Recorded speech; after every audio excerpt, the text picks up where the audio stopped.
NathanIvy.com. Mr. Ivy know the show must go on. As far as Cincinnati, man, I put on. Tunes made another flame beat for me to cook on. Raised dogs, closed fish, yeah, too strong. Team AI, chop it up at the chop shop. Top notch with the king flow, the hot shot. Cop squats in, listen to the real. Jumping like hopscotch, nobody harder than, oh, no, think not. Not only citywide, but nationwide. Superlative, keep it locked like them Haitian guys. Put the truth in the airwaves, we talk about it. Brand new like the templates, let's be about it. Who got the info by the AM?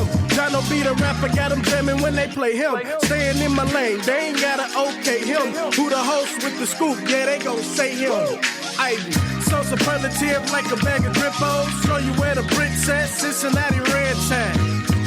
One time where my people at. Team NI where my people at. It's the 5-1-3, yeah, you know the flow. What's the word, Nate? Let them know the show. One time where my people at. Team NI where my people at.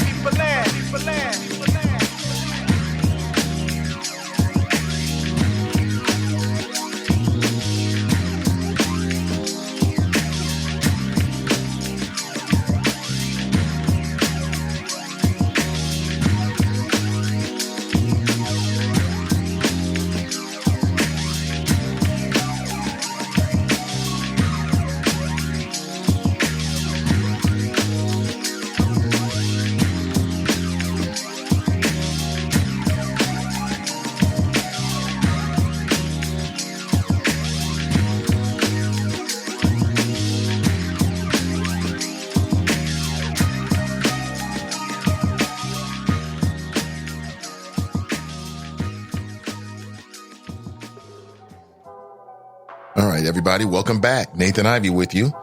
A beautiful, beautiful Wednesday here in the city of Cincinnati. Welcome back to the Nathan Ivy Daily Digital Show, where nothing is funnier than the truth. Men are allowed to be men, and sucker MCs get dealt with. If you would like to test the limits of a dangerous force, which is, of course, your own opinion, you can share your thought at 513-873-7134. And again, just one maxim: open your mind before you open the mouth. That's it. This morning, I want to talk about Kamala Harris.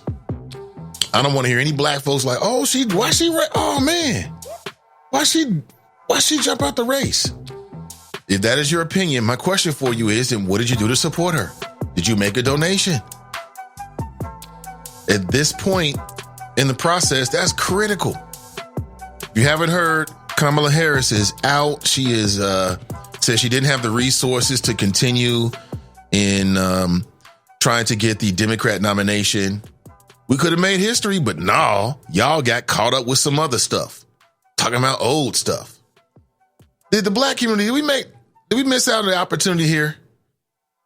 Did we miss out on the opportunity here with Kamala Harris? I would like to talk about that, but that's not the only thing that I want to talk about. That is not the only thing that I'd like to discuss with you this morning. There's several things that are going on, but I do want to get your opinion on that. You know, we do talk about politics. We do follow these kind of things. We have been talking about her. And if you do have a strong opinion or an opinion you'd like to share, I would love to hear it this morning. I'd love to hear it. Good morning. I'm feeling 1,000%. How about yourself? Hope you're doing well. How many people have seen Queen and Slim? If you have, I would like to get your opinion.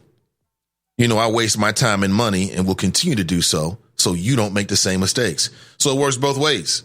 I'm very, very interested. There's a lot of chatter about that, and I'm quite interested in that. Quite interested. Good morning. So listen, if you just tuned in for the first time, of course, this is the Nathan Ivy Show. It's a daily digital show, and we go live 8 a.m. to 10 a.m. from Cincinnati, Ohio. We talk about people, politics, and pleasure. In particular, from the perspective of a black man, a black family man, born and raised in the city of Cincinnati, among other things. So we talk about local politics. We'll talk with local politicians, newsmakers. If it's something that's local and it's relevant to the community, of course, we will cover it here. What else? We talk about regional issues. Of course, we talk about national issues.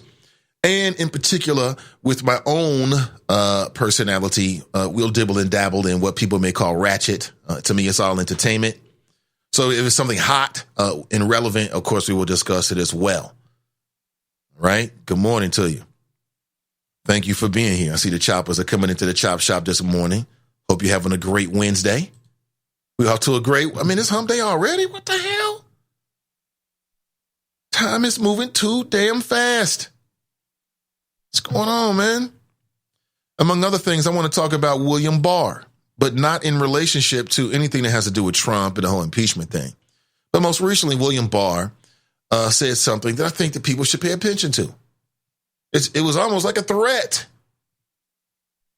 Is it a threat to the black community?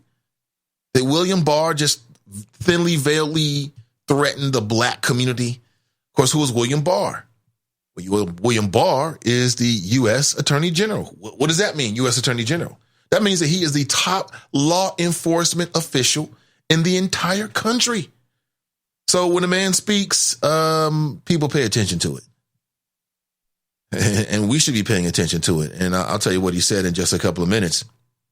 513-873-7134.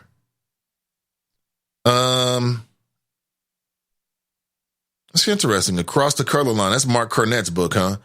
Reporting 25 years in Black Cincinnati. That book's been out for a while. Yeah, shout out to him. That's interesting. White dude who's been reporting about Black Cincinnati for 25 years writes a book about it. It's quite interesting. I don't know. I love to read it to see what made the cut. But I guess it's from his perspective, right? It's interesting. Quite interesting. I'll leave it there. We'll pick it up later. The Cincinnati Kings, their first home game is coming up. Their first game is coming up soon. That's right. This weekend, Cincinnati Kings. And it really is the Ohio Kings. Ohio Kings. And their first game is going to be over at Cincinnati State. I believe it's at 4:30 p.m. I am planning on being in attendance. Yeah, it's a minor league basketball team, ABA, right? Which takes you back to think Dr. J when he was doing the spectacular dunks that still you don't see people doing some of them Dr. J dunks. And it's a black-owned venture. Among other folks, Kevin Aldridge, who people might know him from the Cincinnati Enquirer. And I definitely want to support. So I want to make sure that everybody knows about that. And I will be getting my Ohio Kings gear. Yeah. Looking forward to it. And I've got a couple of tickets if you would like to go as well. Right. It's what this weekend. Shout out to the Ohio Kings. Yeah, I would love to see it be super, man. That would be great if we embrace minor league soccer, boom. We should embrace minor league basketball. Right? Absolutely. It's like an extension of Black Restaurant Week, It's a black-owned venture, so I'm sure they're going to have a lot of support. I definitely want to support them as well. That's coming up this Saturday. Like I said, I do have a couple of tickets if you're interested in going. How should we do this? Let me think. Of course, I do have a couple ideas. Pretty girls love ugly sweaters. I love it. Do they? Do pretty girls love ugly sweaters? I don't know if that's true or not. I have no idea. Hey, good morning. Come on in. Plenty of room for you. Come on in. Hey, good morning to you, Brenda. Hey, good morning to you, CG Dub, Chocolate Girl Wonder. Which, if it's not already, is that like the name of something? Sounds like it should be the name of a book or like a HBO series, Netflix series. You know what I'm saying? You can go a lot of ways where you can go the superhero route with that. You could go, the black female in progress route. You could go the girlfriend's route. There's a lot of ways you can go with that. Yeah, I like it though. Come on in. Oh boy. This is not getting good. Jay Leno calls Gabrielle Union a girl. And she's 47 years old. It's not good. It's not good.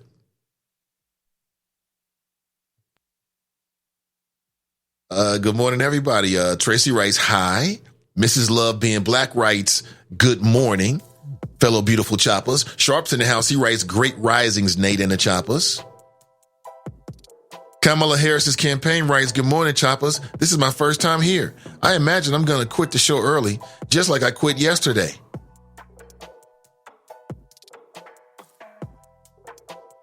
Good to see you, Kamala's campaign. See, Tracy just posted something from ZK Media. I'm not hip to them. Here's a headline. 3-year-old missing American boy found dead in China. Is this real? This site looks suspect to me off top. I'm just going to tell you that. ZK Media. Achievers Without Border.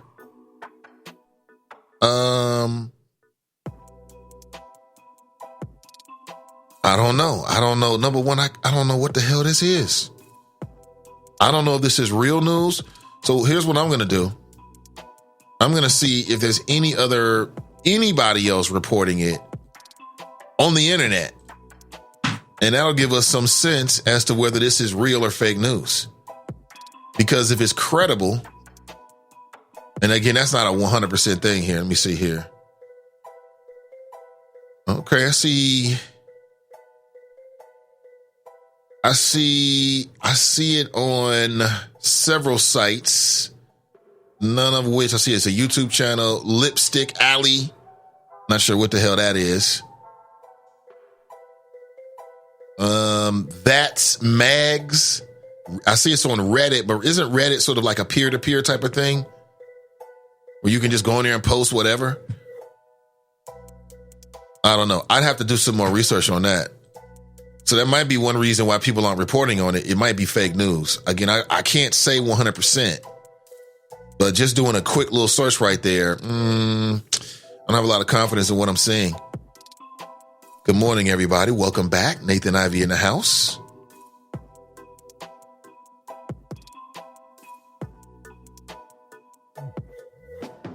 Tracy writes, throw my name in the hat for the tickets. I got you, Tracy. I will do just that. Let me back up here. She writes, why is no, I think I read that. Tanika writes, good morning, Nate and the choppers. Hey, good morning to you, Tanika. GAH writes, good morning, brothers and sisters. Hey, good to see you. Cassandra writes, hey, choppers. Ray writes, grand risings. Angela writes, salutations. Mason Marler says, morning, Nate and the choppers. Hashtag nothing can stop my fadeaway. Hashtag not that African American over there.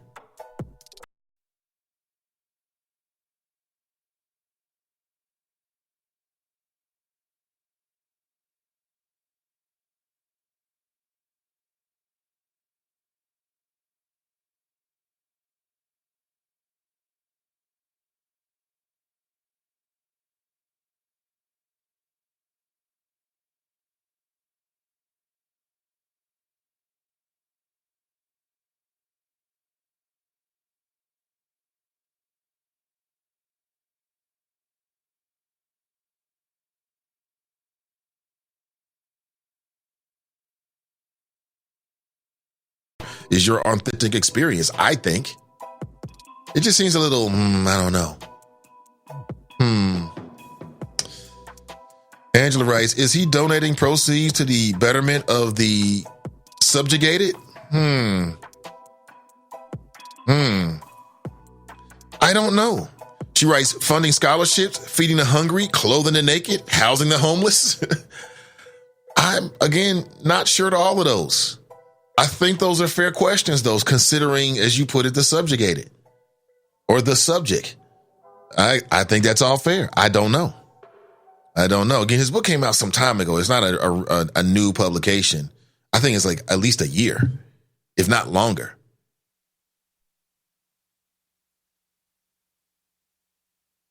Kelly's in the house. She writes, good morning. Good morning to you, Kelly. Good to see you. Kamala Harris campaign writes, Dillingham is not sure that story is true. Reddit has not confirmed nor denied the story that is 30 days old. I'd imagine his mom would have been all over social media in the last 30 days. Maybe mom was quit. Listen, she did not quit per se. She says she ran out of resources. And Kamala Harris has decided to step out because she just didn't have the support. That's what it comes down to. Black people didn't support her because she had a white husband. Because they looked at her as a woman of color and not a black woman. Because of her history as a prosecutor, including marijuana convictions, which, in today's time, it seems like some racist-ish. And it was racist from the beginning. I mean, there's a plethora of reasons. So she just didn't excite people. She doesn't excite people. And that's okay. And listen, folks, you can have 22 people that say they want to have the Democrat nomination. Only one person's going to get it. So it's not that they're quitting. They're just looking at the writing on the wall. That's it.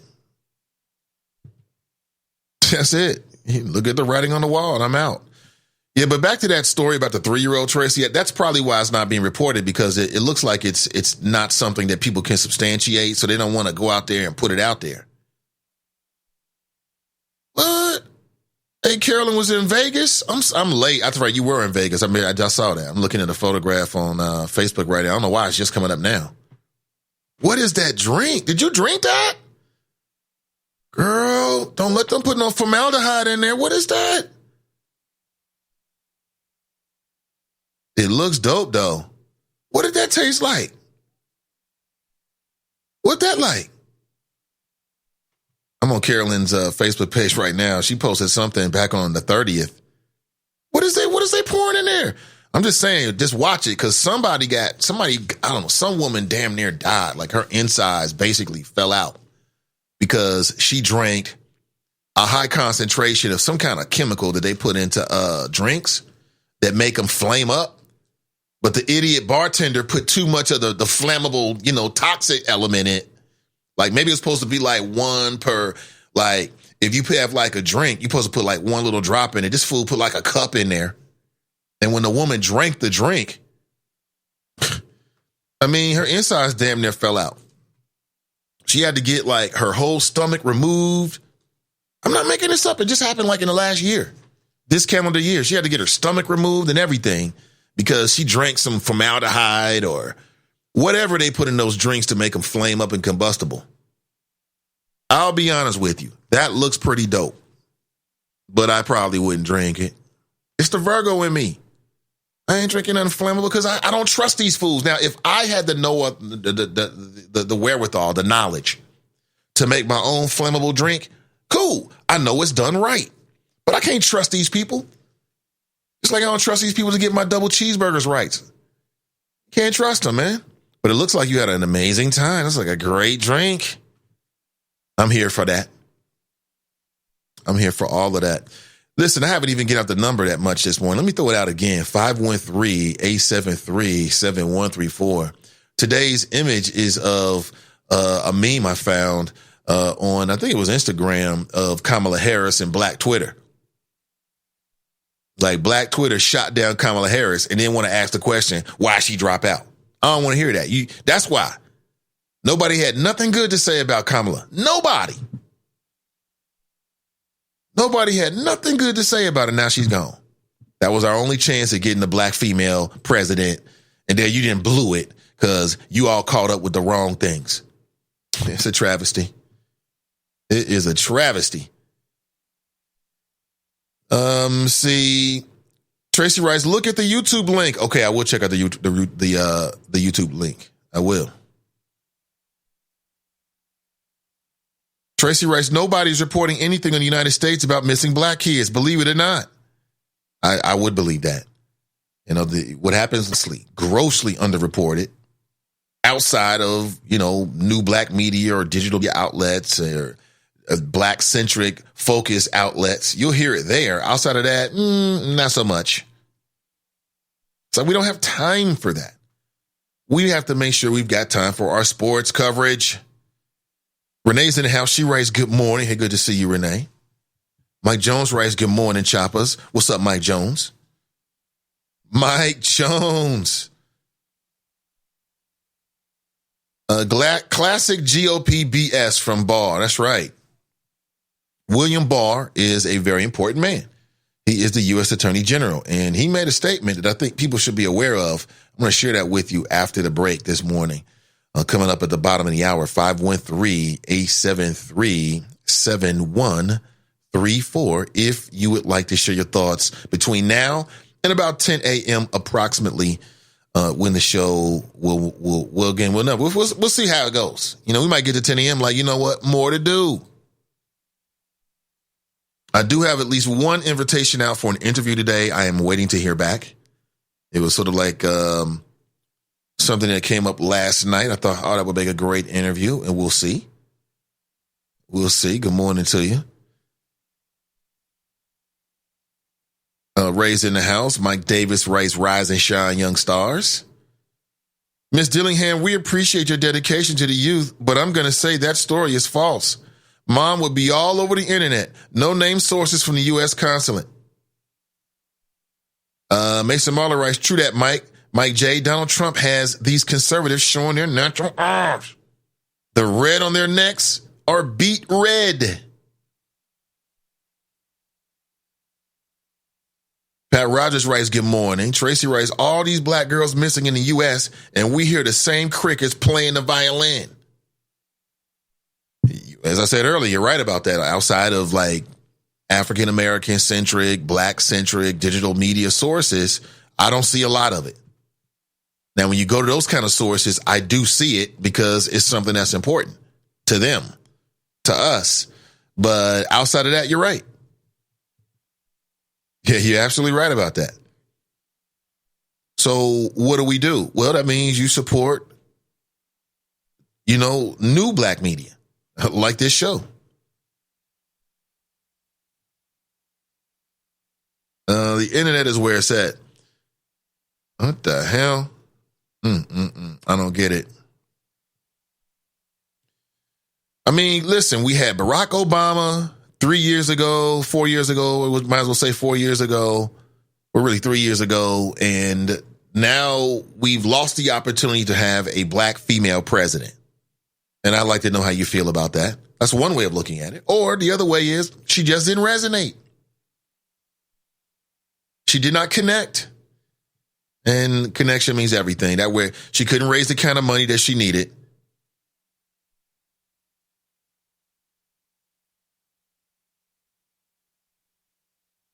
And now that's on. This is I won't get into it. I'll say that for later.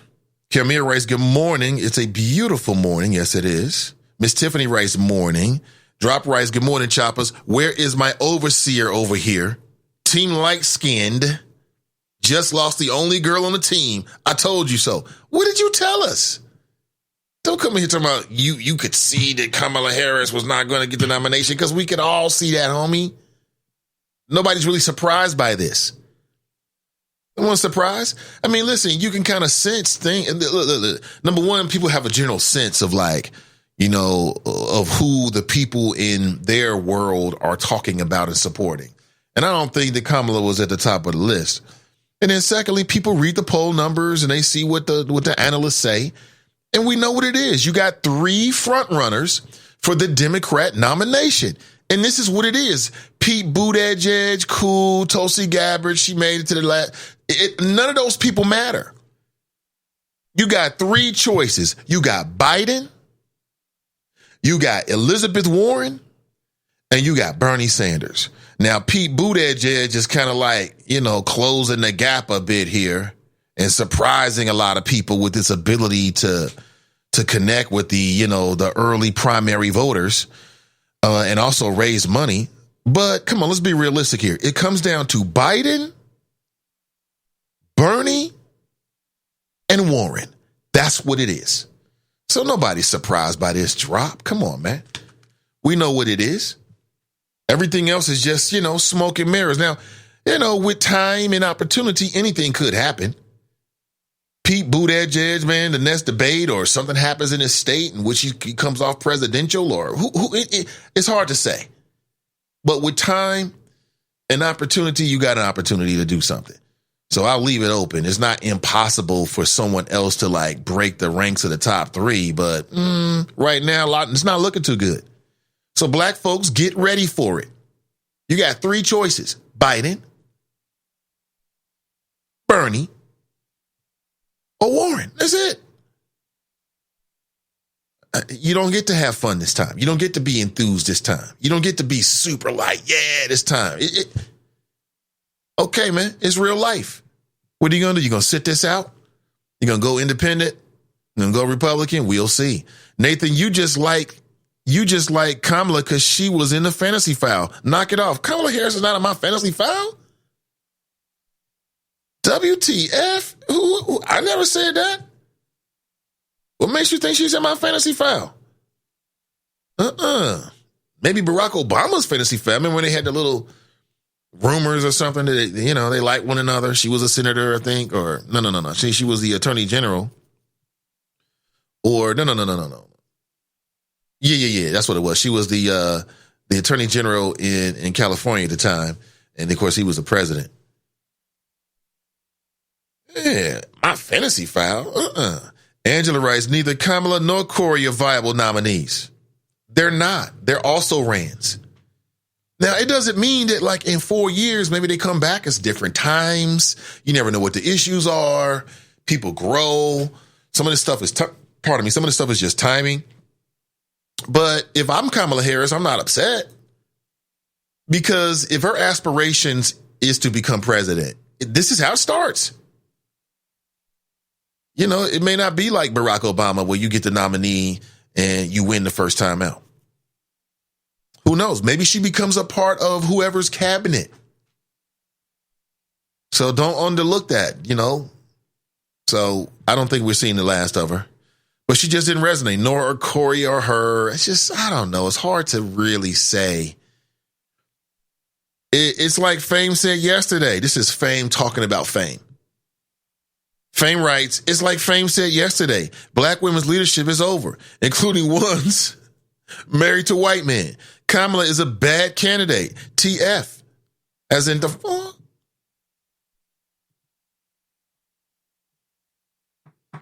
Angela writes, didn't they know black Democrats trust stale, pale white males?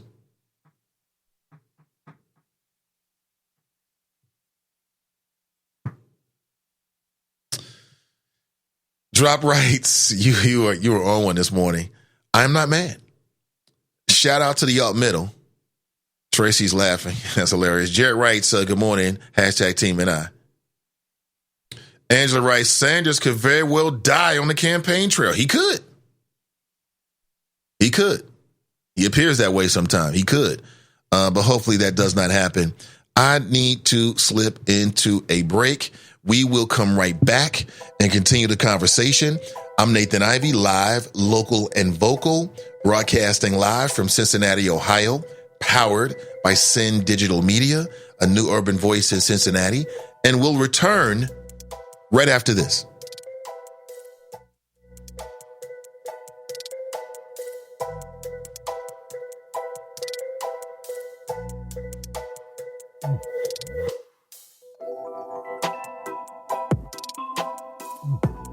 With the Bloomberg Urban Report, I'm Donna Wilson. Here's putting your money to good use. African-American tech investor and entrepreneur Orlin Hamilton is funding scholarship. With the Bloomberg Urban Report, I'm Donna Wilson. Here's putting your money to good use. African-American tech investor and entrepreneur Orlin Hamilton is funding scholarships for black students at Oxford University in England and Dillard University and HBCU in New Orleans. The scholarships will cover fees and living costs for undergrad students for up to 3 years. The students will also be afforded internships. Orlin Hamilton is the founder of Backstage Capital, which is a $10 million fund for minority women and members of the LGBTQ community. Hamilton follows the efforts made earlier this year by billionaires Robert F. Smith and Oprah Winfrey, who each invested in historically black colleges and students to help alleviate the financial burden of student debt. That's your Bloomberg Urban Report. I'm Donna Wilson.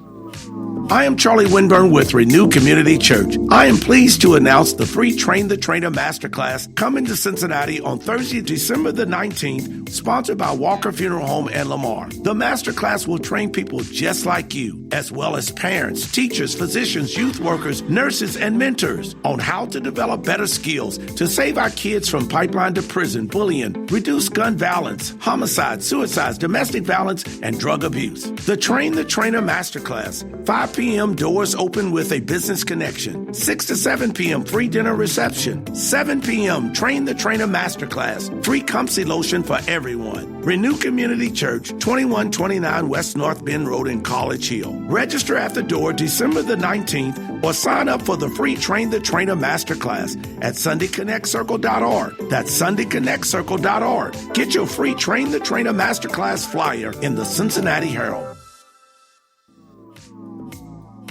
I am Charlie Winburn with Renew Community Church. Are you struggling with something right now in your life that no matter how hard you work on that struggle, it just never seems to go away? A health challenge, a mental challenge, a financial or relationship struggle. Did you know that 100% of your current struggles are due to what negatively happened to you from birth to 7 years of age? Did you know that there is something that you could do about this struggle?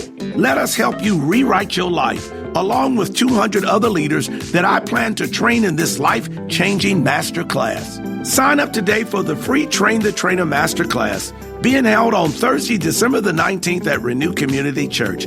Food and refreshments will be served.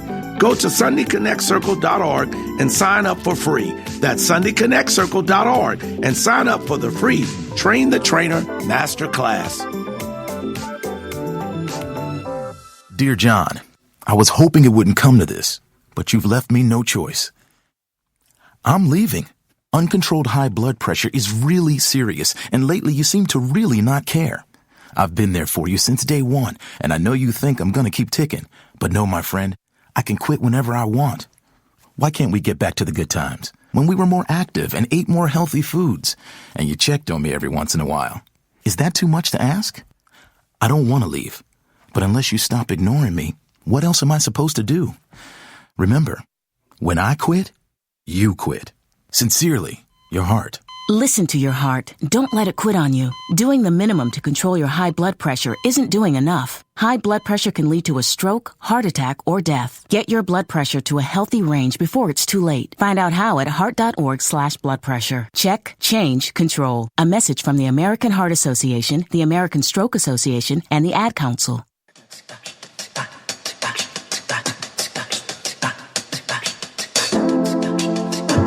All right, that wasn't too long, was it? Good morning, everybody.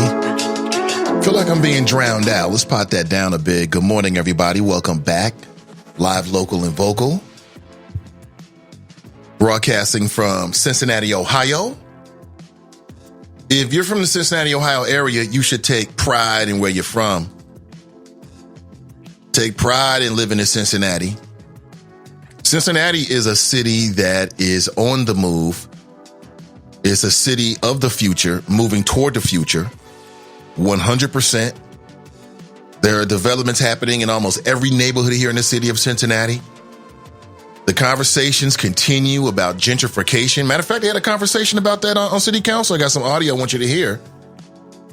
Tamaya Denard making the news again. She seems to make the news more than anybody else for like the things that she says in council. Like Tamaya Denard said this. And there's a headline.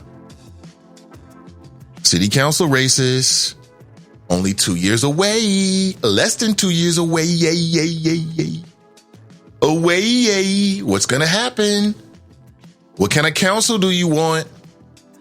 In particular, what kind of council do you want as it relates to the future of development in the city of Cincinnati? Let's just talk about that for a second. But hold on to that thought. We'll return to it in just a couple of minutes. I got a job alert for everybody. Got a job alert for you. Job alert this morning. Good morning, choppers.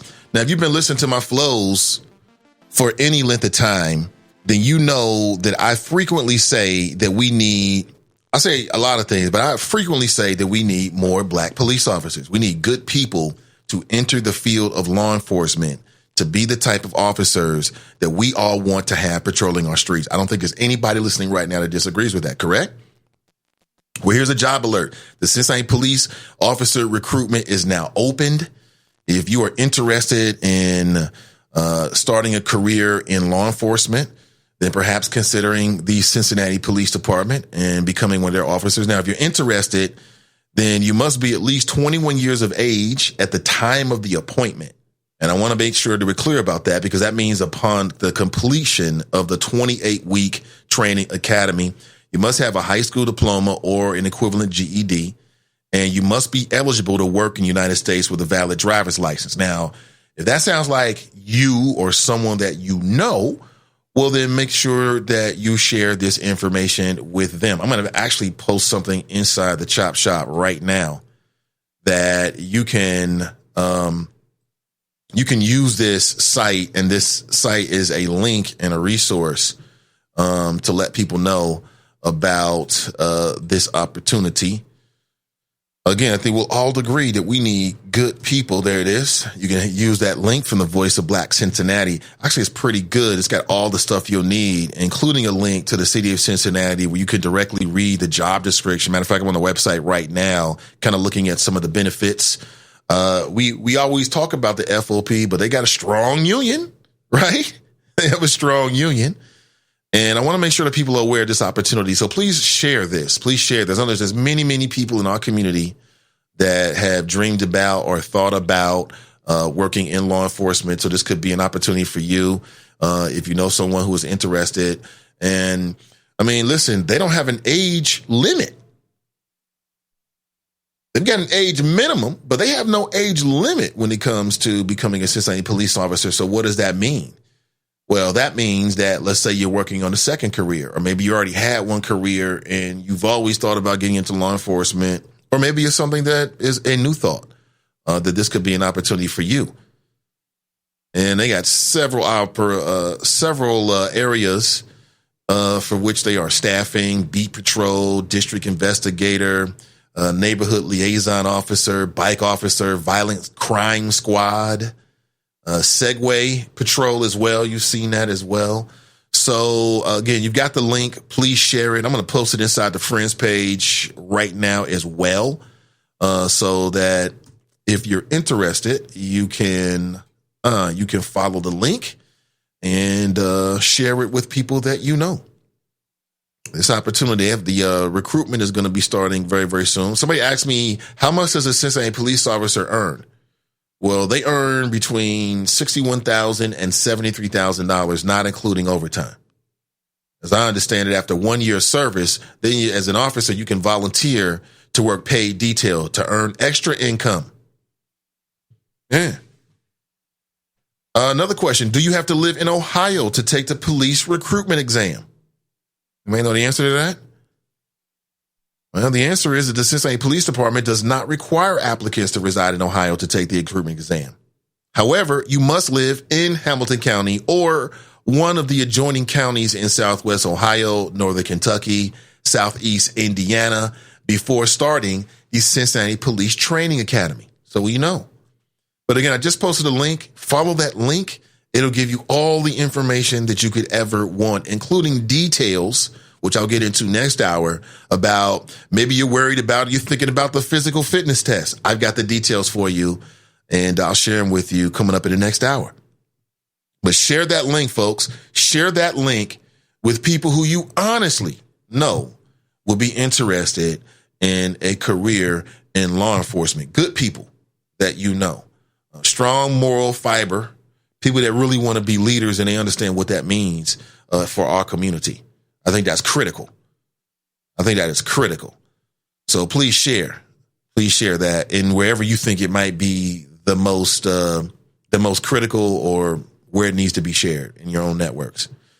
All right. But back to what I was saying about the city. It seems like that every time that Tamaya Denard, who's a black female Democrat, is in the news, I can't say that because oftentimes she's in the news because she's announcing something, some new initiative or something like that. But it seems like I see a lot of articles where it's like, oh, Tamaya Denard said this. And there's another article that was circulating within the last 24 hours because the city council, they had a conversation, debate, however you want to say it. Maybe they had opposing views about some properties and the development and the role of the city. Now, I'll leave it like that because I'll get into it next hour. That's a local story, and I got some audio for you as well so we can kind of ascertain what's going on. But again, to back it all the way up to the point that I was trying to make is that city council is just 2 years around, less than 2 years away. And I think that you're going to have a whole new council, essentially. You know what I'm saying? I mean, you could potentially have 4 new people. So 3 new people. I think that's significant. So what kind of council will it be? You know, would it be the kind of council that is like when it comes to development? I'm just talking about development, like future of development. And what are the issues as relate to Cincinnati about the future development that everybody keeps talking about and I keep hearing about? Well, one issue is, you know, how far should city council go in either persuading and or forcing future developers or developers that want to do future projects in the city of Cincinnati to include, we won't even call it low income, we'll just say affordable income, housing in all of our neighborhoods, but in particular in Over the Rhine is what they were talking about. Because it looks like the port gave away some properties to some folks that want to start the development. And there's some conversations about the details, like, you know, how much does a 1-bedroom cost realistically? And there was some back and forth. And I want to get into it. We'll talk about that, though. But more of your chat. Kamala Harris's campaign writes, Black people stay woke, stay on code. The government played a dirty game. Also, Black people, did you see the Facebook post I tagged you in? Hashtag delete Facebook. He is a man of his word. As I understand it, he's no longer on Facebook. Just because she's Black or a woman of color doesn't mean she or automatically will get the Black vote. But then again, I thought you knew that, Drop. Since you say you are Black, are you an African American ? You seem to under white conservatives, but not the Black voter. Hashtag Obama smart. Hashtag see Jesse Jackson.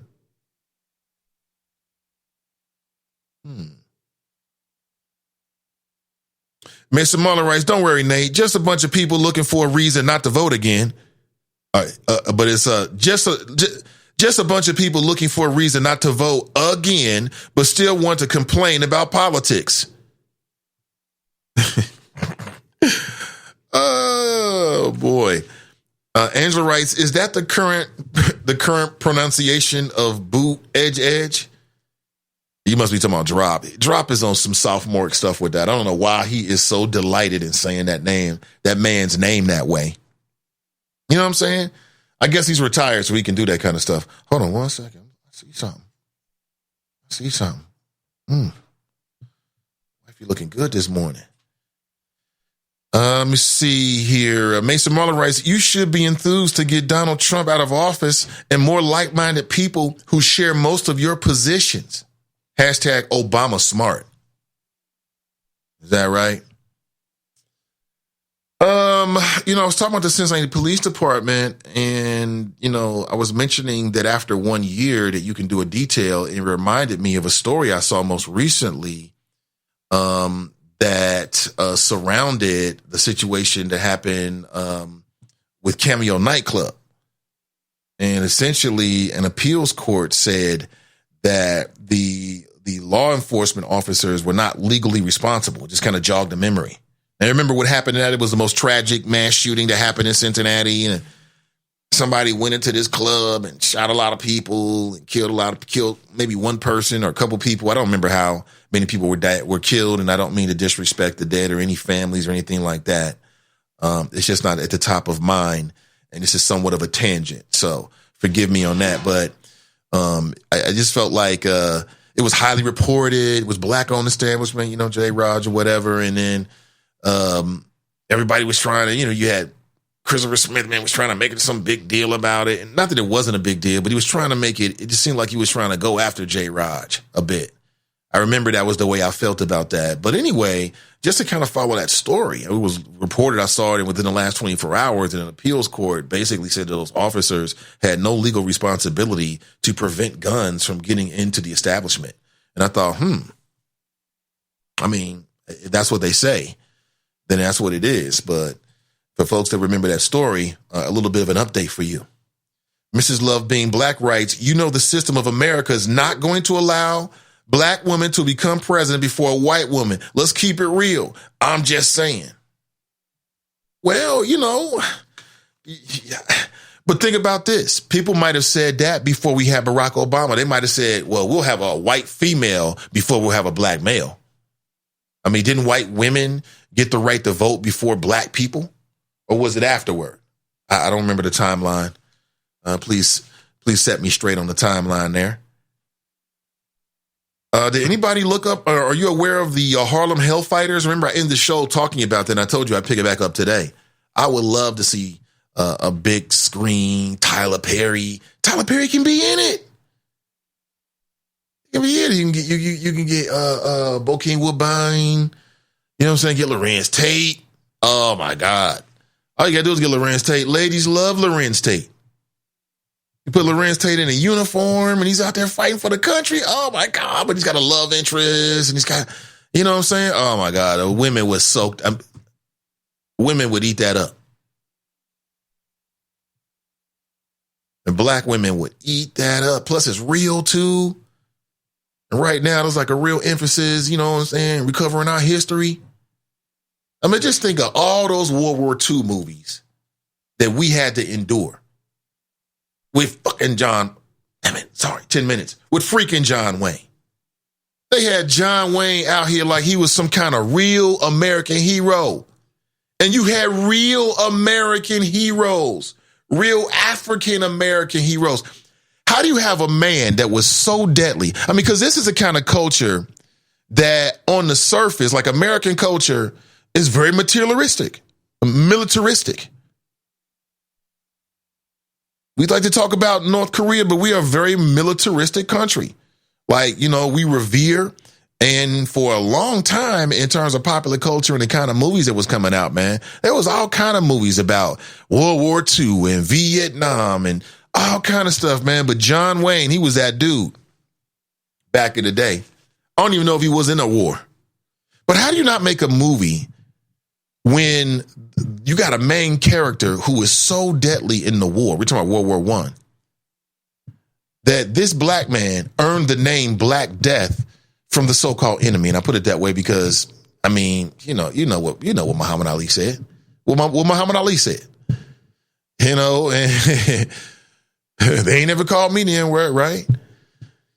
But enemies to our country and I guess our country's interests, and I guess it is what it is on that take, but that would be great. And then, you know, I was on a website this morning and there was another story that I thought that somebody might tell.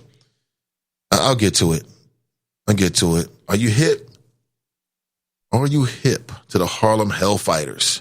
And apparently these brothers was like the most highly decorated unit of all World War I. Ain't never seen no movies. It's whitewashing, man. Whitewashing. Like Public Enemy said, they're going to try to tell us who our heroes are. The fuck? No.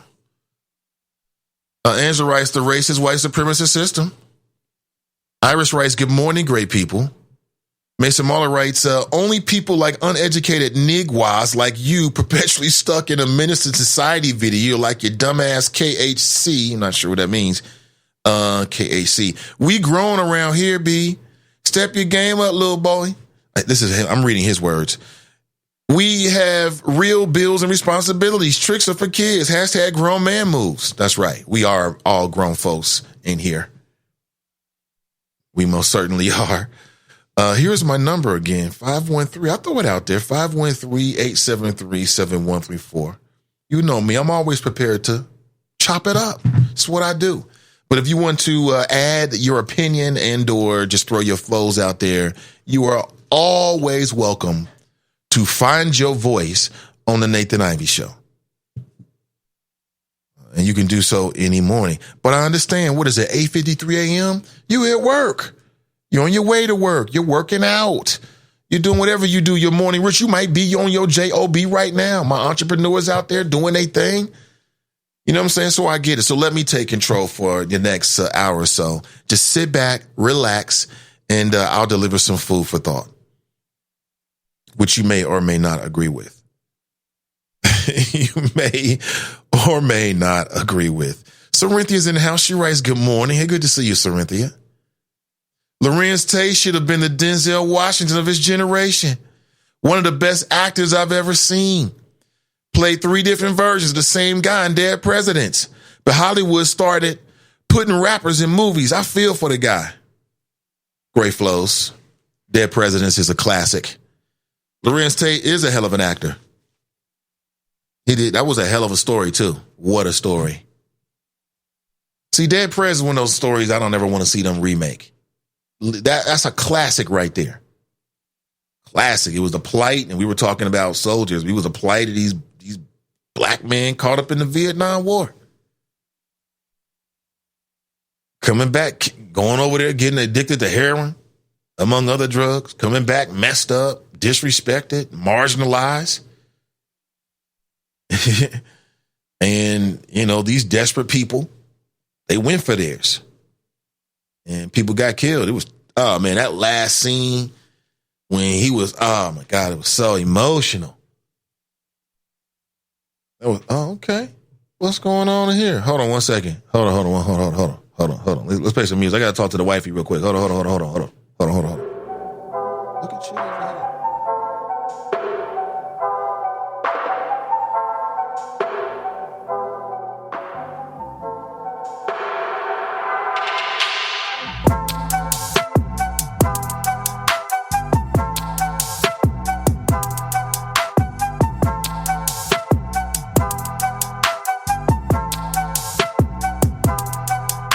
Yes, real life does interrupt the show from time to time. I'm at the home studio. All right, back to what we were talking about. Where was we? He says Lorenz Tate. We were talking about Dead Presidents. Excellent movie. You're right about that. Hollywood did start putting rappers in movies like Tupac. You can expect a big screen adaptation of the life and times of Death Row Records coming real soon. You know, Suge Knight might even leverage that to get him out of prison. If anybody can get Suge Knight out of prison, it would be these Hollywood producers that, you know, maybe he says, I want to work out a deal, man. I'll sell you my story, give you the rights. Because the Suge Knight story, man, because you got everything. You got these gangsters and you got fake gangsters like Tupac. And the irony is so thick. It's like you almost would rather want to believe that Tupac was assassinated on some political stuff, right? To give more importance to his death. But Tupac was killed effing around with real gangsters. That's what happened. Ain't that something? It's tragic to say, but that's exactly what went down, man. So sad. I think the lesson is quite simple, right? Be authentically who the hell you really are. A biracial black male became a president before a white woman. Angela writes, she is never going to let this go. It's an inside joke. She writes, Obama was selected. She ain't going to never let that go. Okay. You know what I'm saying? We can agree. I'm not even disagreeing with you, though. I'm not even disagreeing. Oh, my God. Black Russia writes, true, Angela, and bad policy because some think voters are too dumb to remember the politicians' records. Angela writes, know your pronunciation at Nathan. Oh, Pete Buttigieg. That's what I've been saying since day one. That's what I hear them saying on TV. So that's what I heard him say. So I think.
All right, everybody.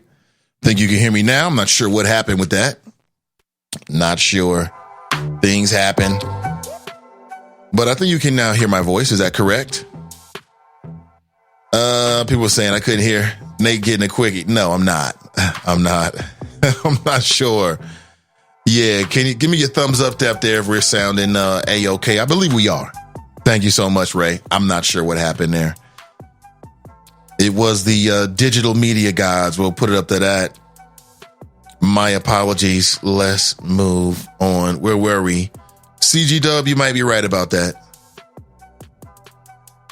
That's how Sissy and Junior got here.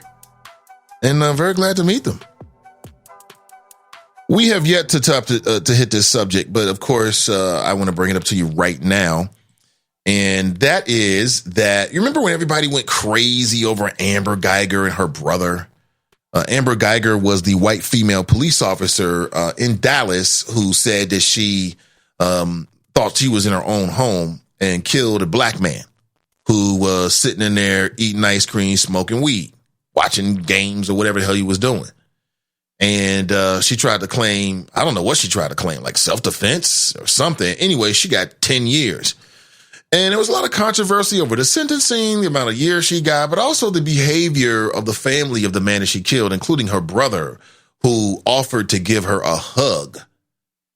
And would you like to know that Botham Jean's brother is being recognized for that moment? A national law enforcement group has bestowed an award on the brother of a man who was killed back in 2018 by a Dallas police officer, Amber Geiger, whom he hugged and forgave in an extraordinary act of mercy before she was sent to prison for murder. And Botham Jean's brother, his name is Brant John, was given the 2019 Ethical Courage Award. And my question is this a polite insult? Seems like a polite insult to me. I mean, what? And it always seems to be one way. You know what I'm saying? Like, it only goes one way. You don't see that the opposite way. Like if somebody does something and a member of law enforcement is tragically taken, they don't show the emotion of forgiveness. You know what I'm saying? You don't see that. And why do you think that he deserved an award for hugging her? The 2019 Ethical Courage Award. They had a ceremony and everything last Tuesday. Yeah. I take that back. The ceremony was yesterday. It was yesterday. And a big old down in Plano, Texas at their offices. And that is, wow. Quote, despite an unimaginable loss, he saw the humanity in the person responsible for his brother's death. He saw her pain and regret and had the ability to show empathy, caring, and forgiveness. That was from Gregory Smith, who is the director of the Institute of Law Enforcement Administration. What the hell? This seems, does everything sound good to you on that? Does that sound like a good idea? I mean, is that an award that Brant John should like put up on his mantelpiece and put it on his eagle wall or something like that? Like, look, I got an award because I showed,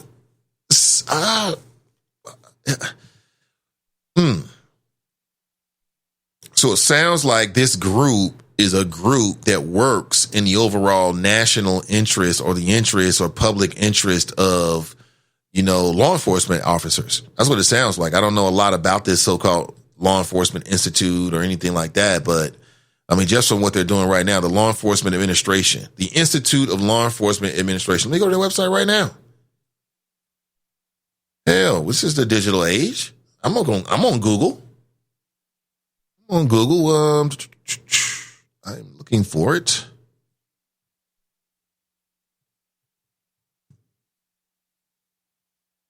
Let me 1 second here. That's not what I'm looking for.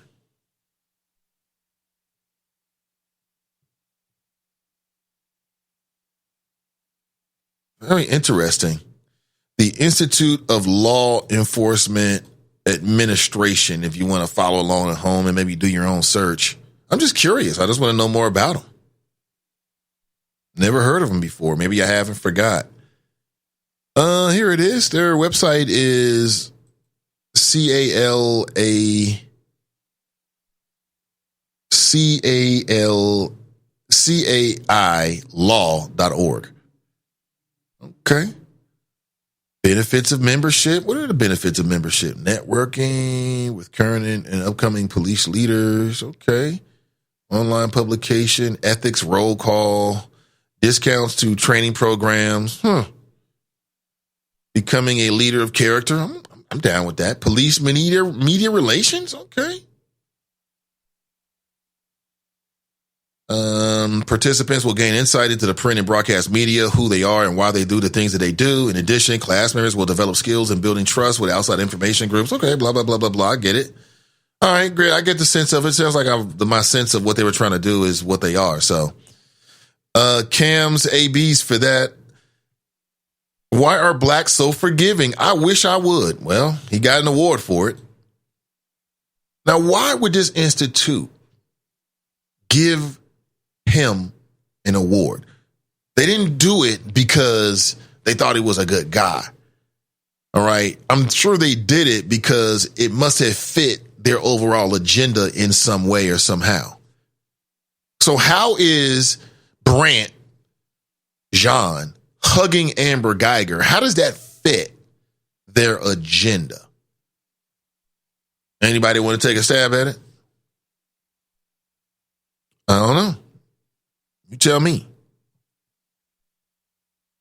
That award is just a way of saying thank you for not holding one of us responsible. It's all BS. Cassandra Rice smells like bullshit to me. It's a polite way of saying thanks for forgiving us for killing your family member and not getting the other blacks to retaliate. So the agenda by showing this act of forgiveness,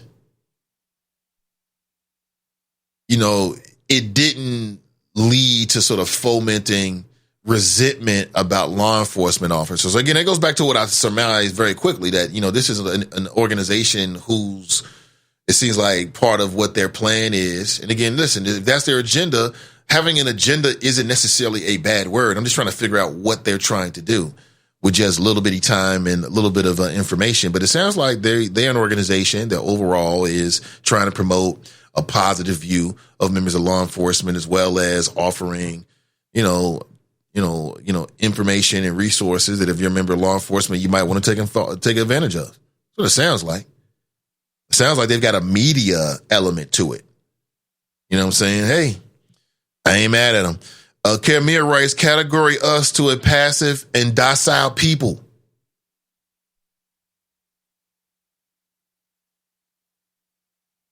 Ray writes, of course it will be used to get her out and lessen the sentence. Well, that's another thing, huh, Ray? Right. Because I don't know when she would come up with for parole or some kind of review. I mean, hey, Brant Jean, they might even ask Brant Jean to show up at her parole and say good things and say, I forgive her. Right? Which would add to her story. It just gives her story more credibility. That's what it does. It gives her story more credibility, right? Because like if his family was outraged and calling out, and his family was outraged, his mother was outraged. See, that's the thing about it. People just really underplay this. His mother was very outraged and very specific and very political and racial in what she said about what happened to her son. We're talking about the brother who's like 18, 19 years old. For the first time in his life, people paying attention to what he has to say. He's probably getting letters in the mail with his name on it. Getting invitations to award banquets because of his courage to hug a woman that killed his brother.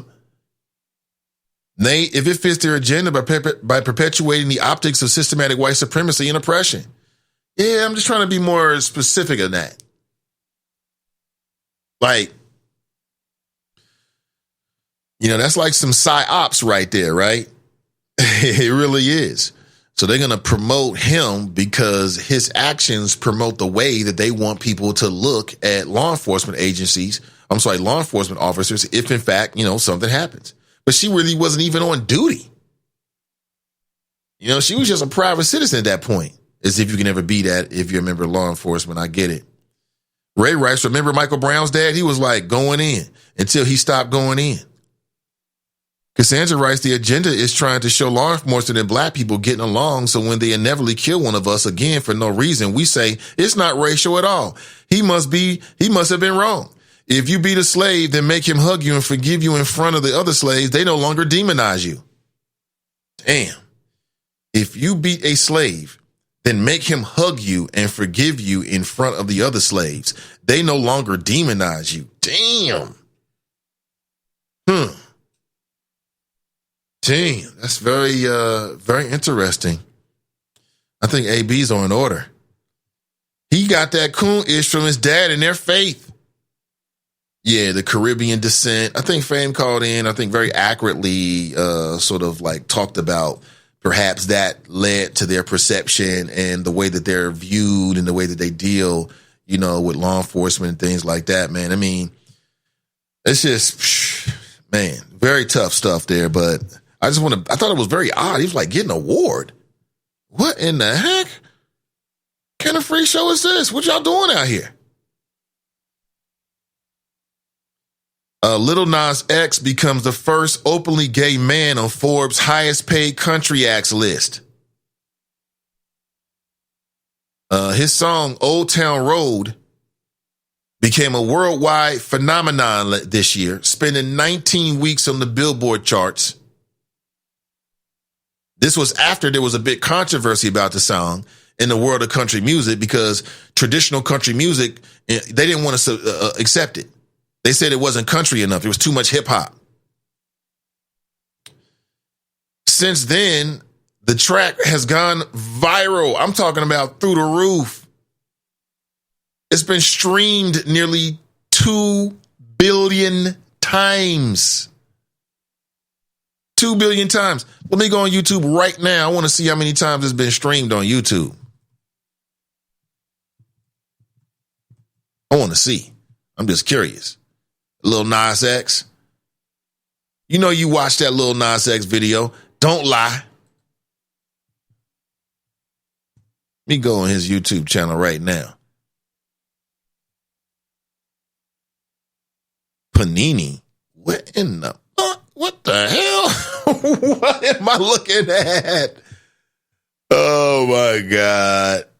So on his YouTube, he's got 396 million views. It's been up for 6 months.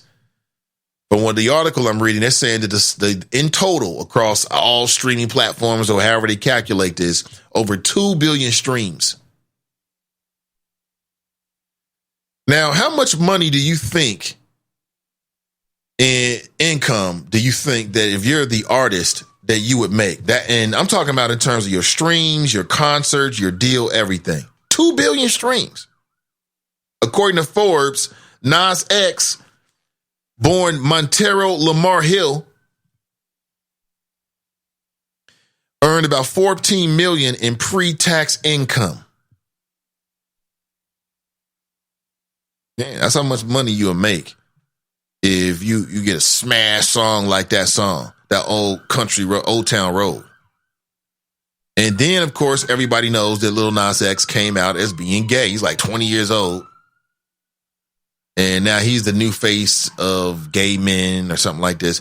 I'm on his Instagram right now looking at this image, man. It's like a cross between like some shit that Diana Ross might do. I don't know what he's got on his head. Maybe that's manly. Maybe that's not. It might be something culturally significant to black men. I'm just unaware of it.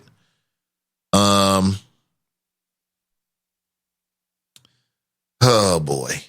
It's the times we live in, man. What in the hell? Where is Jesus when you need him? Jesus! Jesus! He's in the bathroom. He'll be out in a second. See here. Somebody writes, I'm for development, not displacement. I'm for development and not displacement as well. Yeah, let me take this back to something more important. Let me take it back to something. I don't even want to talk about that Old Town Road. I just threw it out there because I know that song was big all year. And I thought it was interesting that after everything, he's going to walk away with $7 million, which ain't bad. You're a multimillionaire now. If I gave you $7 million right now, would you be straight for the rest of your life? Thrifty people probably would be. I'm going to spend 6 and keep 1. And then if I need anything, I'll just pawn it. You know what I'm saying? No. I don't know what you're saying. I have no idea. Good morning to you. Where am I at? Okay, there it is. TNT writes, slowly back away from the site, Nate. Slowly back away. Can't nobody tell me nothing, right? Can't nobody tell me nothing. You know, you dance to it. It's not, I don't really particularly care for the song. I mean, you know, I understand that it's catchy and everything. It was never one of my favorite songs. You know, Old Town Road is not like a guilty pleasure. Now, it may be your guilty pleasure, enjoy. I'm not here to criticize you. But after having such a smash, he walks away with $7 million. Is that more or less than you would think? Are you surprised to hear that? Super smash. It was everywhere. It broke all kind of Michael Jackson, Britney Spears, and whoever else's records. It spent more time number one on Billboard, as if whatever that matters to you. And that's how they calculate these sort of sales, streams, and things like that, than any other song ever.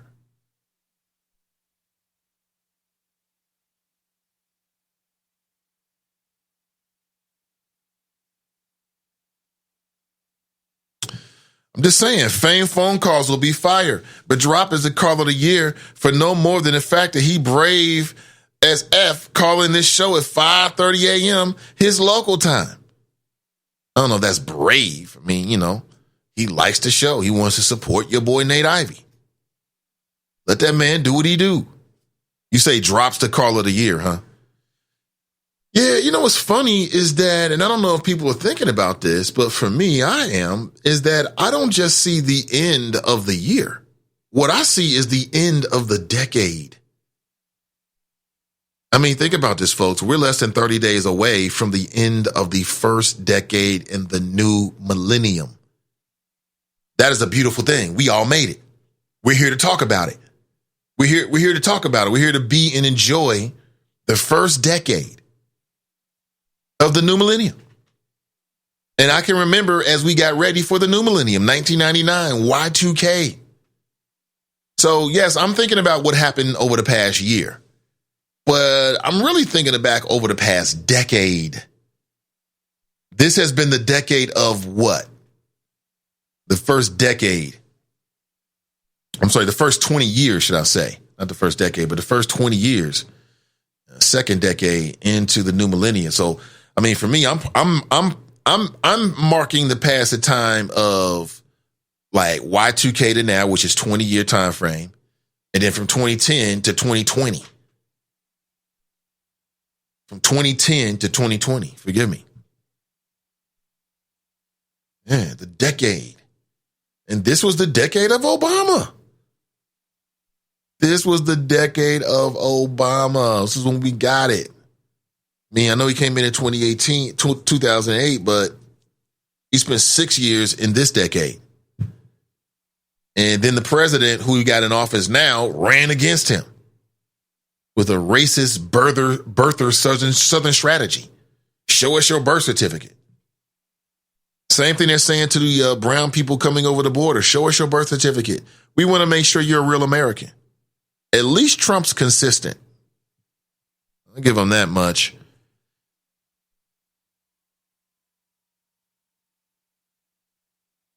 Let me see here. Somebody writes, congrats to a king. Whomazer writes, this is the second decade of the new millennium. Yes, you're right about that. He writes, I'm the man of the decade. 10 years, no alcohol. You know what? You are the man of the decade for that, man. TNT writes, I get my cowboy hat and take my horse. Is that right? Again, people love that song. They love that song. They really do.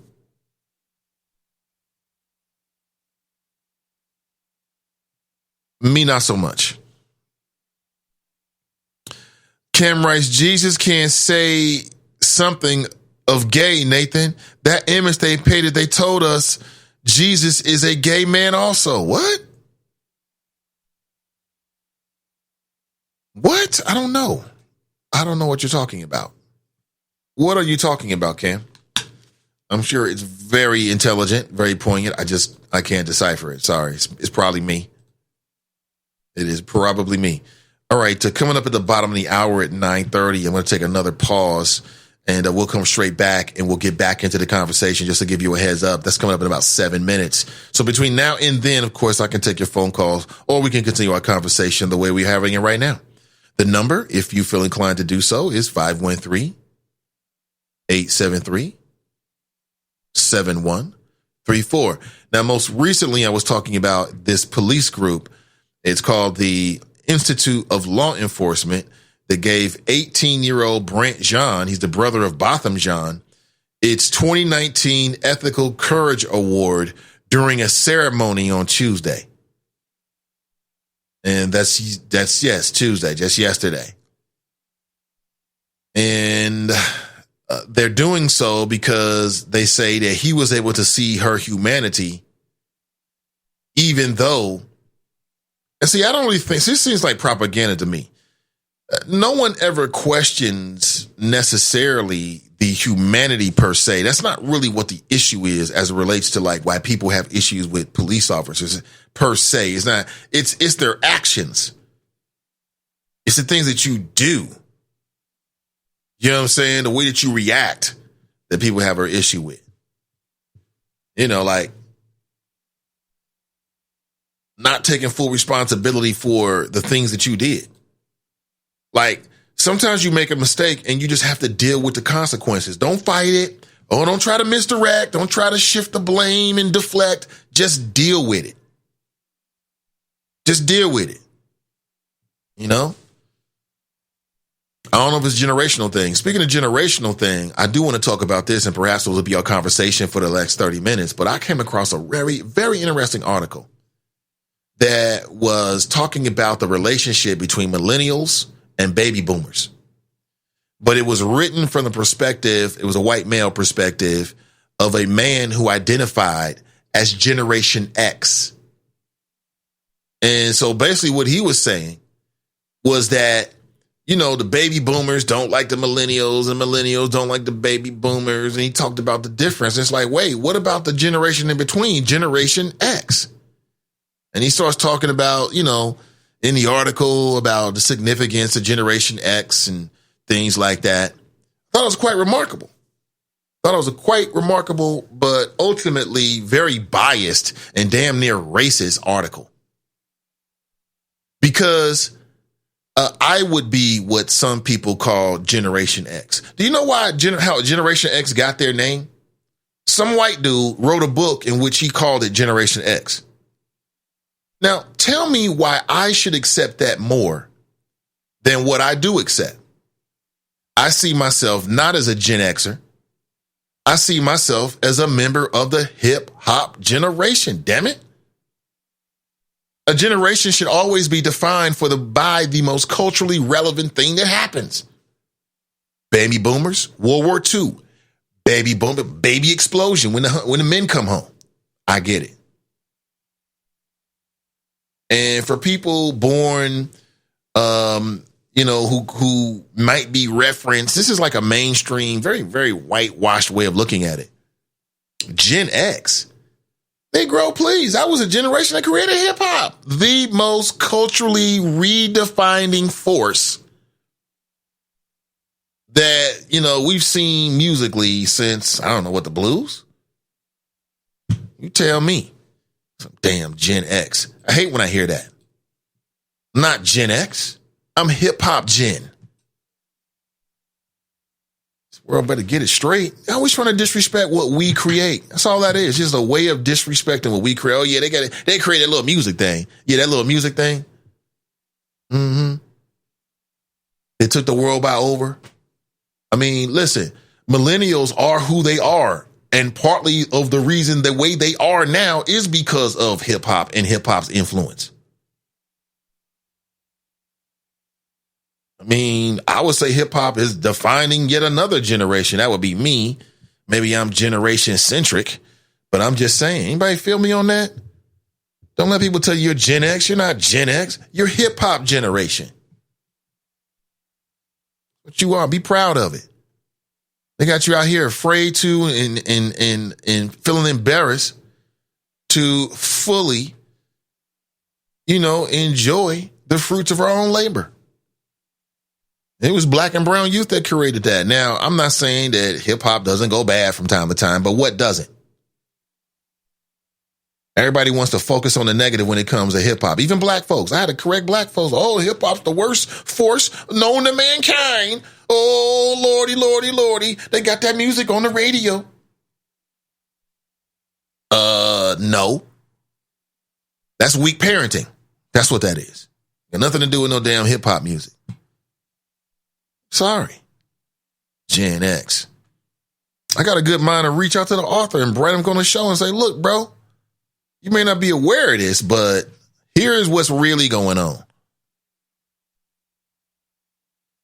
Kamala Harris's campaign writes, hip hop sucks, it's the devil. But yet you always got a hip hop quote coming out of your mouth.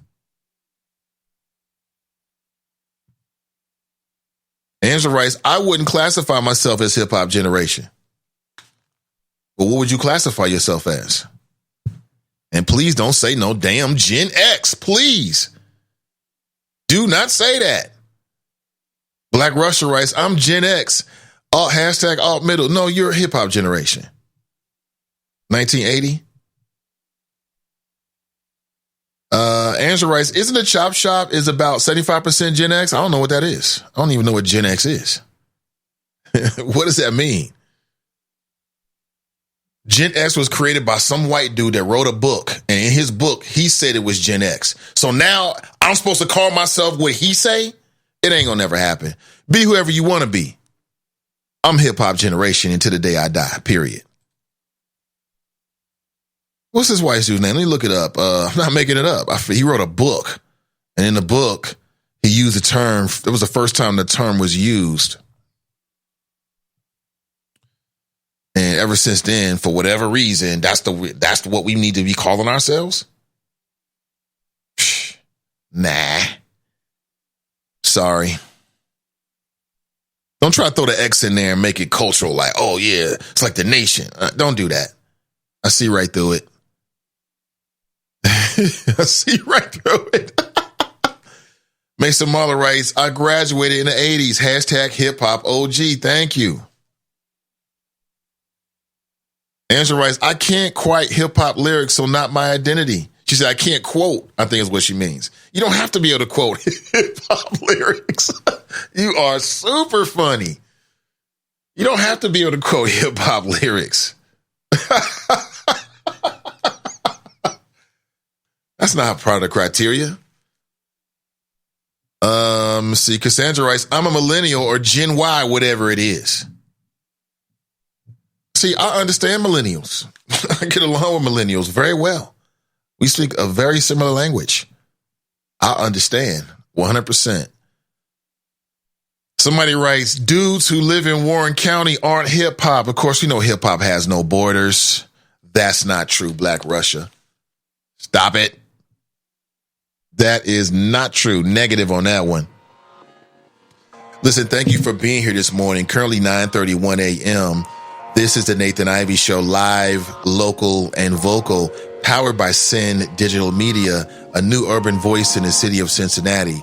We're going to take a quick pause, and we'll be right back.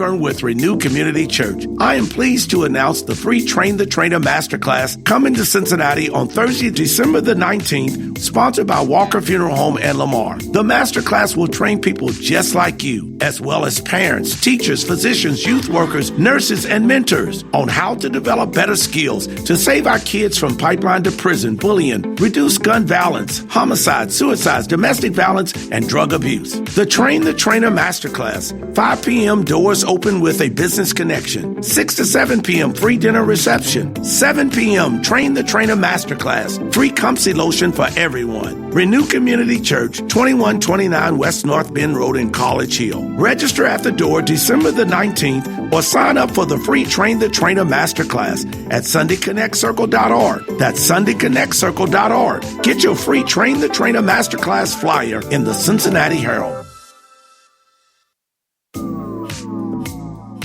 I am Charlie Winburn with Renew Community Church. Are you struggling with something right now in your life that no matter how hard you work on that struggle, it just never seems to go away? A health challenge, a mental challenge, a financial or relationship struggle. Did you know that 100% of your current struggles are due to what negatively happened to you from birth to 7 years of age? Did you know that there is something that you could do about this struggle?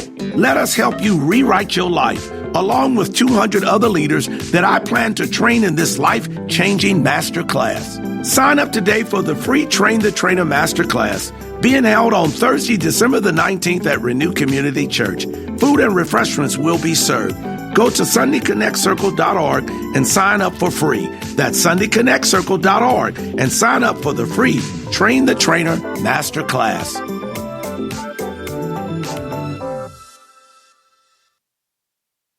With the Bloomberg Urban Report, I'm Donna Wilson.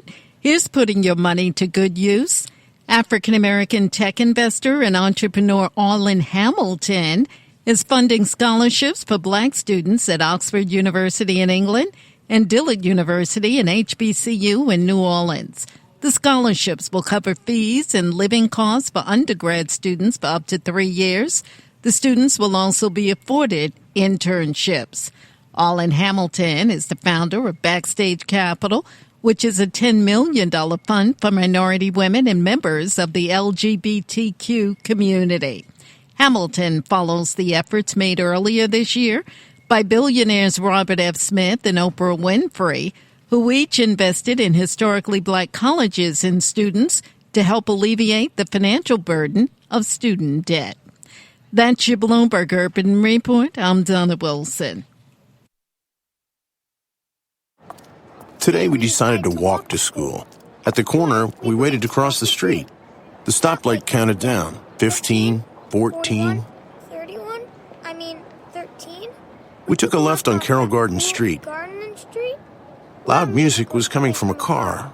Danny's a smart kid, but he gets so distracted. There were so many other sounds. I didn't know what to focus on. Danny, Earth to Danny. Suddenly he realized he forgot his homework again. I left my homework on the table. At the school steps, we hugged goodbye. I really hope he doesn't have another bad day at school today. When you can see learning and attention issues from their side, you can be on their side. That's why there's Understood.org, a free online resource for the parents of the 1 in 5 kids with learning and attention issues. Get personalized recommendations, practical tips, daily access to experts, and more. Go from misunderstanding to Understood.org. Brought to you by Understood and the Ad Council.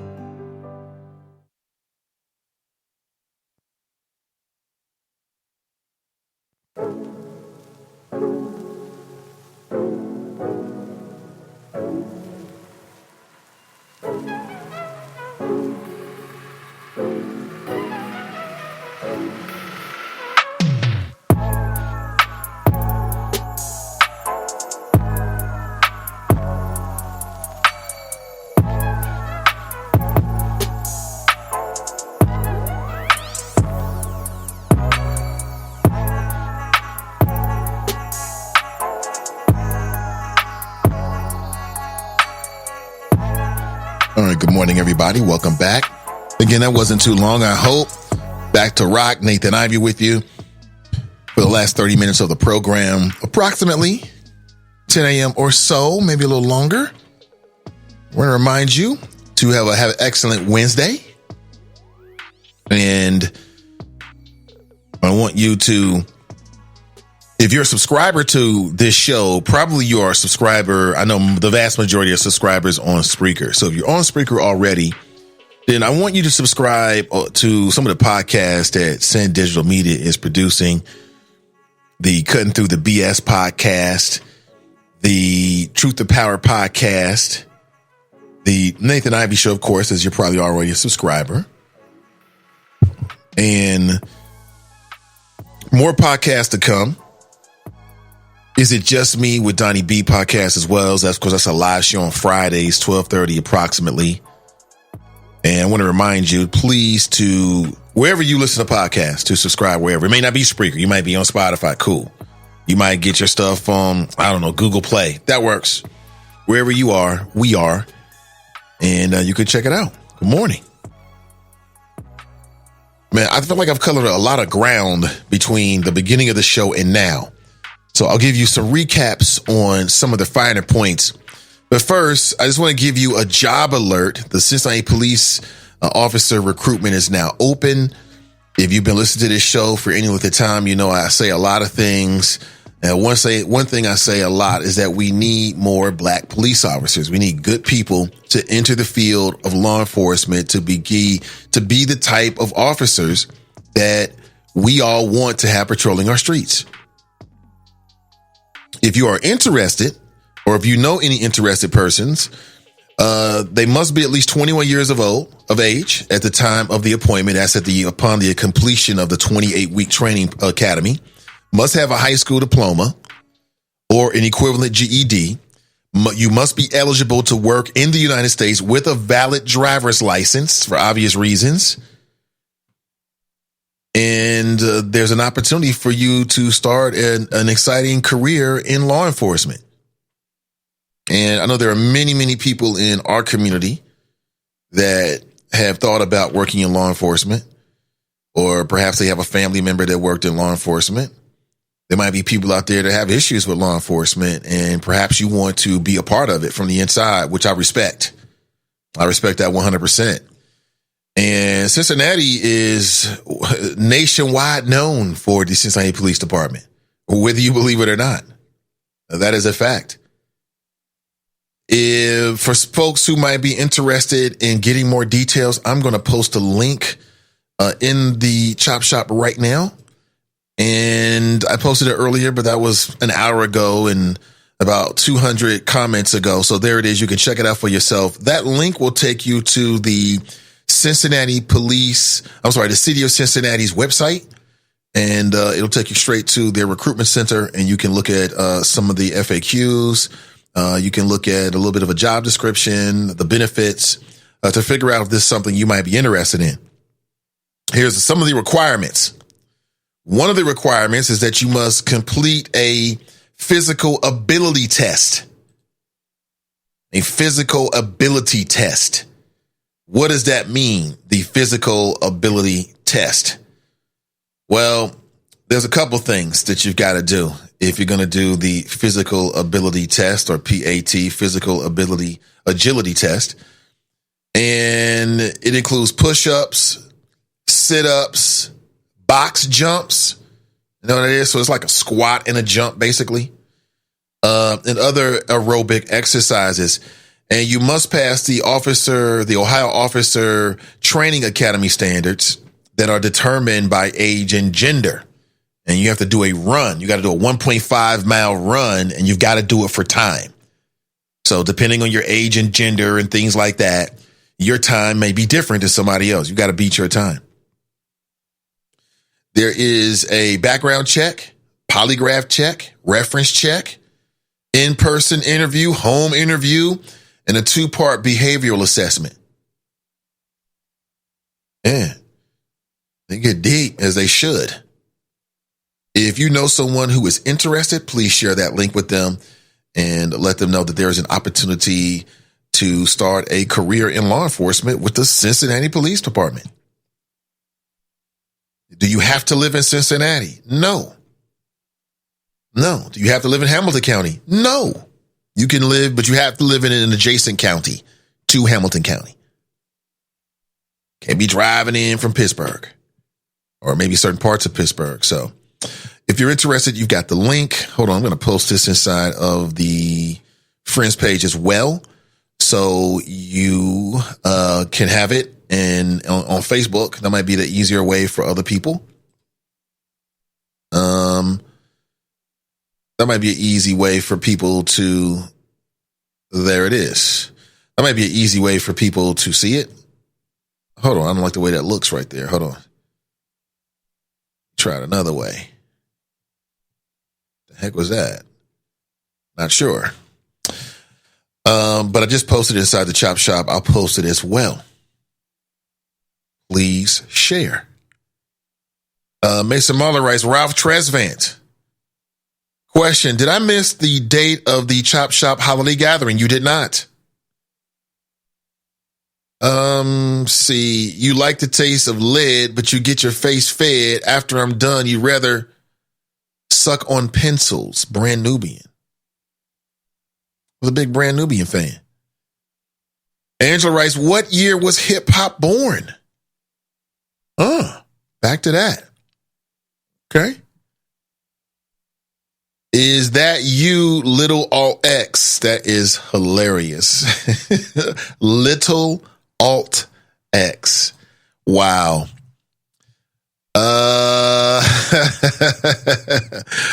That is funny. That's hilarious. Even though I'm not laughing inside, I am cracking up. I'm on the floor. Let's see. They say that hip hop was born in the early 70s. And I mean, there's some fluctuation, but people point to like this party, right, that happened in the early 70s. And they're saying that hip hop was born that day. Somebody put together some turntables and started rapping over some break beats, and there it was. There's even like a house, like in, I don't know if it was Bronx, Brooklyn, something like that in New York, where it's like a tourist attraction where people go because they feel like that was the house where the party took place, and that's where hip hop was born. And we talking about like 73. Again, people should refer to themselves however they want to. I mean, but for me, when I hear people say Gen X and not hip hop generation, it makes me feel like they're overlooking the most culturally significant thing that happened in that time frame.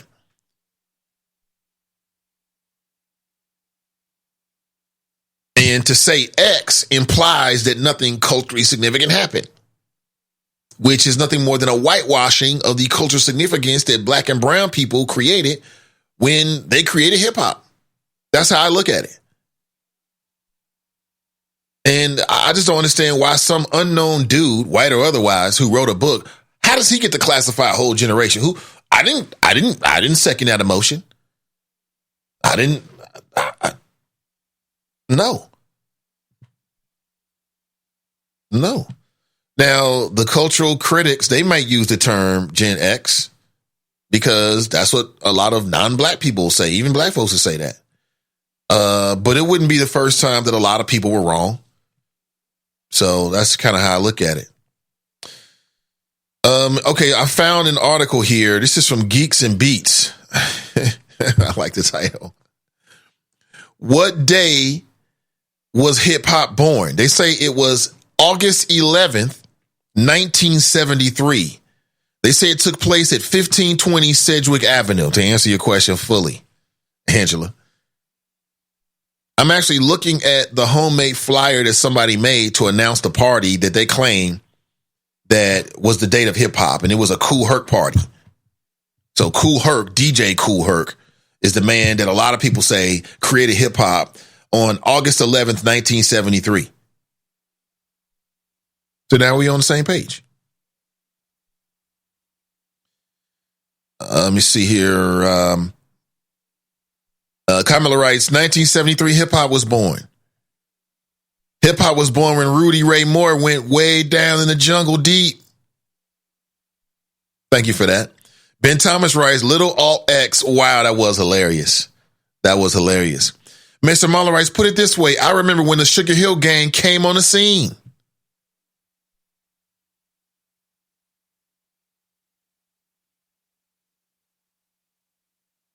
Racy writes at Angela and Tracy, he's just not going to answer. You talking about me? I tried to answer the question. I can even post you a link to what I'm looking at too, so you can look it up for yourself. I don't know. We can argue about the credibility of it, but there it is. There it is. You can check out what I was just reading from Geeks and Beats. And purportedly, this is an actual image. This is DJ. He looks like DJ Kool Herc from what I have grown to know DJ Kool Herc looks like. I mean, this is old school, man. Old school. And I remember when dudes like my father and them used to dress like this. Like DJ Kool Herc is dressed right now. But anyway, this is August 11th. 1973. So 46 years ago. There it is. at that particular party on that particular day.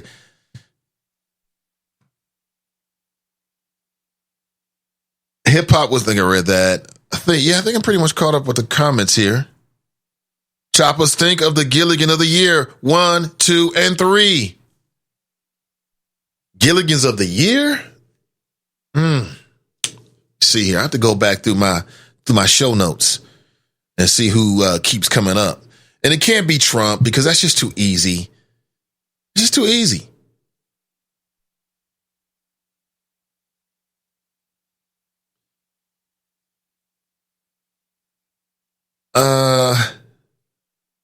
I see people who like hip hop consider that an appropriate classification.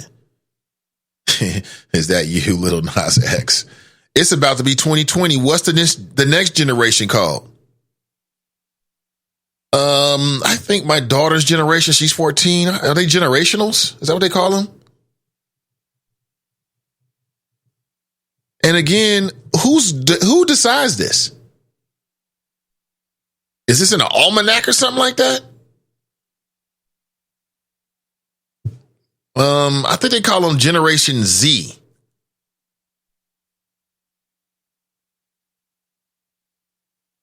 If you're Generation X, they say that it's individuals born between 1961 and 1980. And I refuse to accept that. I refuse to accept that. I am hip hop generation. Many of you are hip hop generation. That's just what it is. Damn. If you look up Wikipedia right now, Generation X, and it's all backwards, man. It's all backwards. Damn, Generation X. But it is what it is. Call yourself what you want. I can't stop you. If I could, I would. Yo, I'm hip hop for life. That's GAH.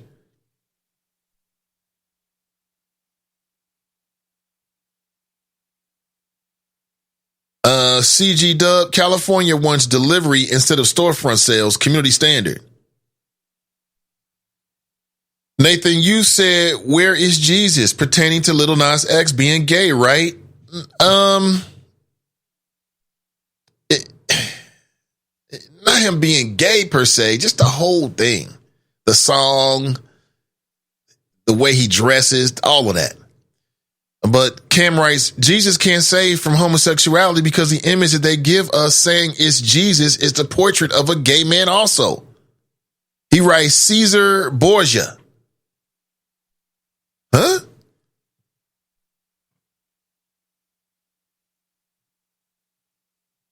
What? I don't understand that. I don't quite understand. I don't quite follow, but I get it. It has something to do with Jesus. I missed it. What was the answer? Ray. Hold on 1 second, choppers. Yo, what's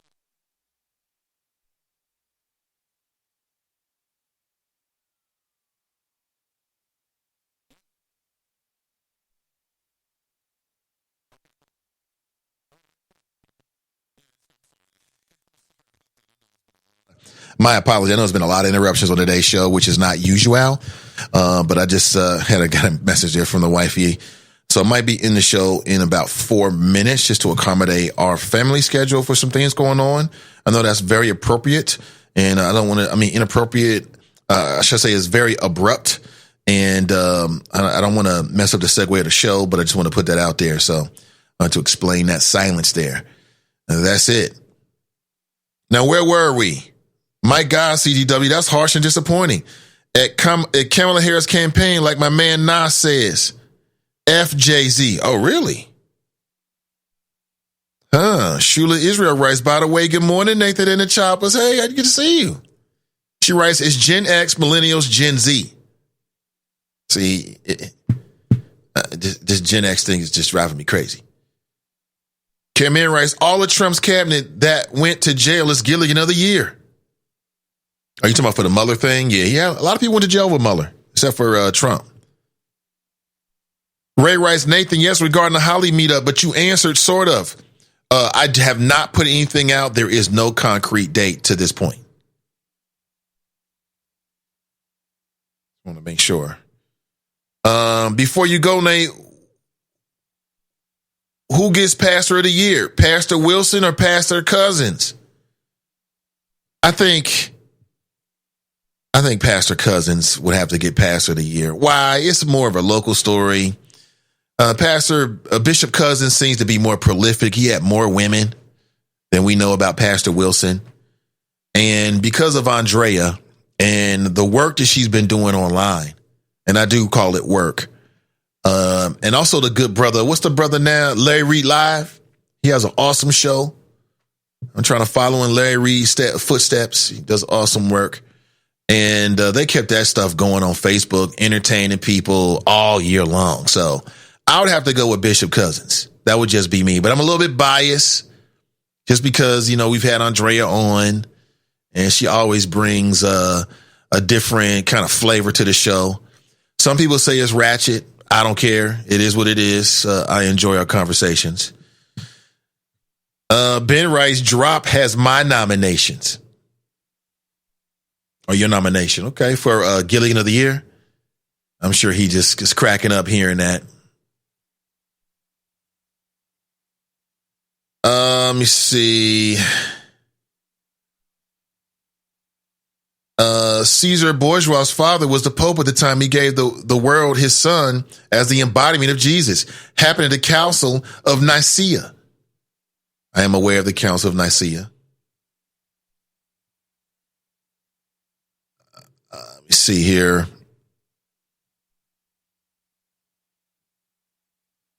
Let me see here.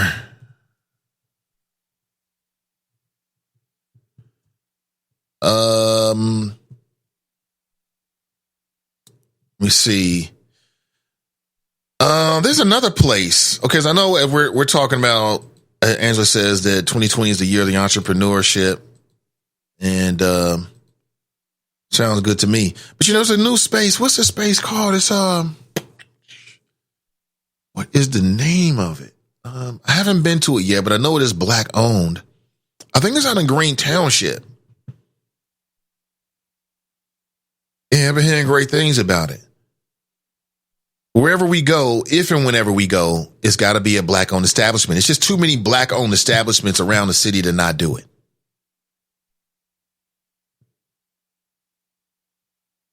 Kamala writes, when is the meet and greet? I got scores to settle. Nigwas and...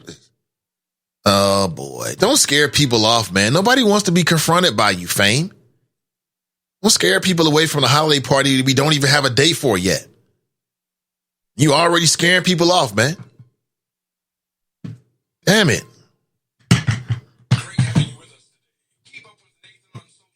Can y'all hear that? Hold on 1 second. Let's go straight to the phones. Good morning. Welcome to the show. Good morning, comrade. Hey, what's up, Black Russia? How are you? I'm doing good. How you doing? I can't complain, man. What's up? Hey, Pastor of the Year is John Gray.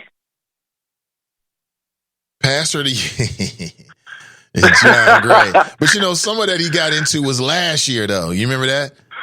That kind of carried over, though, didn't it? Yeah, I think a lot of it did carry over. It certainly did, because he did some other stuff with the shoes.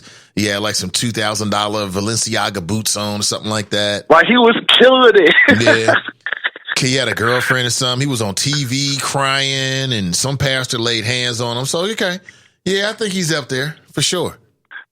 Yeah, just my nomination. Whether he wins or not is something different, but nomination, yeah, John Gray got to be up there, bro. He got his own TV show. He killing it.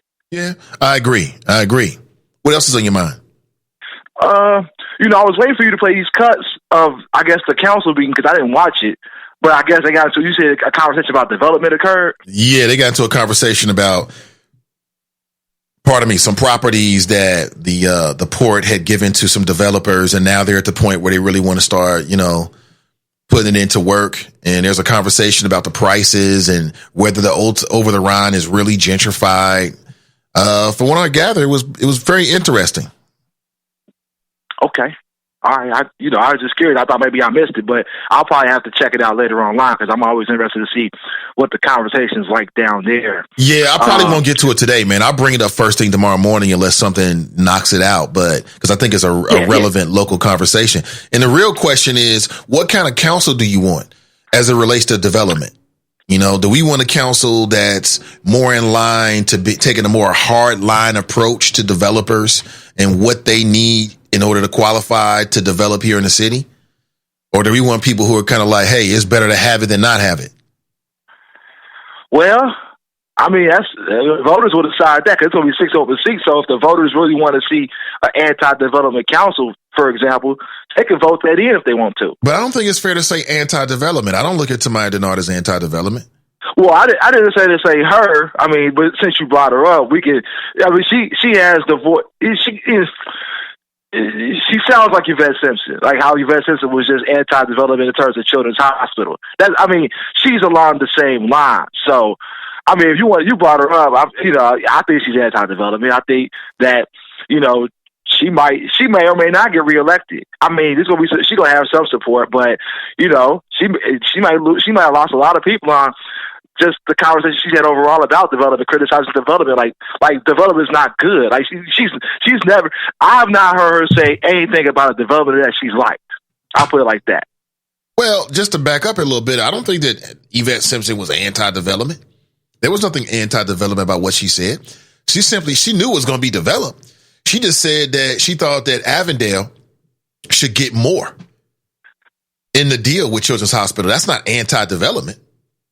Well, I mean, the demands were. I mean, the Children's Hospital already said they're going to put up so much money.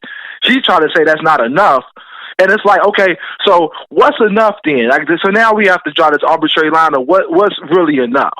And that's to somebody's, I guess, opinion. Like, where enough is enough. I mean, Children's Hospital thought they had set aside a whole bunch of money for Avondale.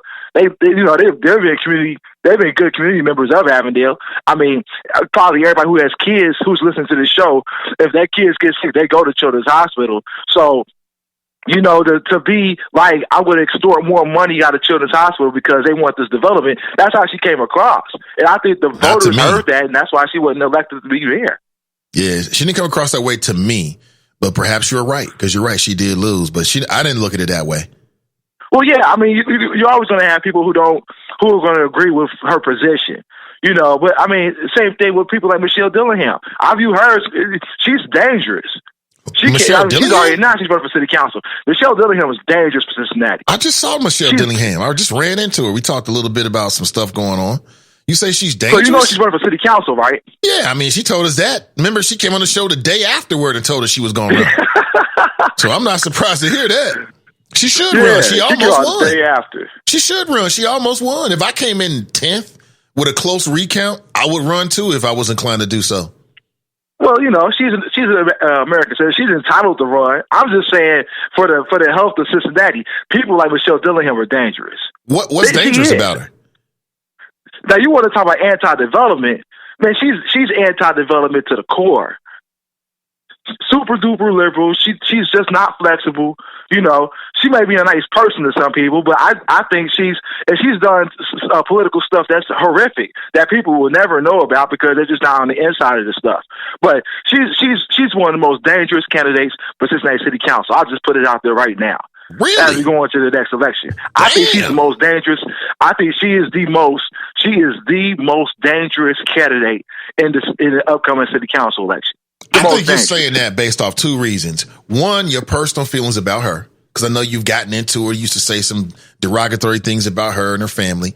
And then two, I think it's politics. I say that about her family. I can't restrict to her, number one. Number two, Michelle Dillingham sent people to actually fight me and somebody else who's on city council now. So I don't want people to misunderstand that. So I said that stuff about her for the sake of it. She said hit people out to fight people over signs. That's what she did. Now, yeah, that's my personal experience with her. But if you listen to her policies, what she talks about, she is the most. Our downtown Cincinnati would end up looking like a bomb hit it. It'll look like Detroit 50 years ago. If she's elected to city council, she has her way. She is the most dangerous. She got that much is power. the most. Hey, yo, no, I'm saying that she is the most dangerous candidate running for city council. To Jeff Pastor. She cannot be elected. I'm sorry. I mean, is this because she came so close to beating Jeff Pastor, or is it because of your personal beef? That's what it sounds like. No, it ain't got nothing to do with her not beating Jeff.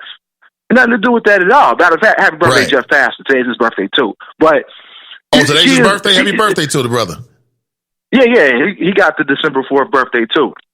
But she is, my personal experience with Michelle Dillingham has been one where her policies is direct opposite of what Cincinnati needs.